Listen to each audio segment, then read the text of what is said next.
Sponzory pořadu jsou... Tady už je další bojové umění. Posouváme se do Číny, protože Wushu to je čínské bojové umění. Umění, které už zažilo i své olympijské vystoupení jako předváděcí sport na olympijských hrách v Pekingu. Škola Shaolin Hong Tia Chuen se věnuje technikám tradičního čínského kung fu a Stanislav Frajbiš, David Kříženecký a Vladimír Šanda nám teď předvádějí různé styly, které většinou jsou pojmenovány podle zvířat, ptáků, anebo podle osob, jejichž pohyb napodobují. Na asijském kontinentu je Wushu skutečně excelentní záležitostí, je velmi vyhledávané a je to v podstatě dnes už součást asijské kultury. Také v Pekingu při olympijských hrách, když se konaly ty vložené neolympijské, ale ukázkové soutěže ve Wushu, tak byla sportovní hala nabitá do posledního místečka a diváci aplaudovali vystoupení rozhodně nejenom čínských závodníků, protože Wushu se cvičí, jak už bylo řečeno, po celé Asii, ale stále víc a víc týmů, stále víc a víc jednotlivců se věnuje tomuto bojovému umění také v Evropě. Wushu už také vytvořilo své sportovní formy a sportovní vystoupení. V té sportovní podobě je to taková kombinace bojového umění, bojového sportu a dalo by se říct i tance, baletu. Je to velmi silně propojeno s hudbou a je to skutečně esteticky hodně zajímavý zážitek.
Takže to bylo tradiční čínské kung fu a jeho české provedení.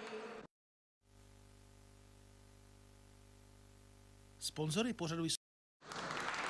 Tady už je další bojové umění. Posouváme se do Číny, protože Wushu to je čínské bojové umění. Umění, které už zažilo i své olympijské vystoupení jako předváděcí sport na olympijských hrách v Pekingu. Škola Shaolin Hong Tia Chuen se věnuje technikám tradičního čínského kung fu a Stanislav Frajbiš, David Kříženecký a Vladimír Šanda nám teď předvádějí různé styly, které většinou jsou pojmenovány podle zvířat, ptáků, anebo podle osob, jejichž pohyb napodobují. Na asijském kontinentu je Wushu skutečně excelentní záležitostí, je velmi vyhledávané a je to v podstatě dnes už součást asijské kultury.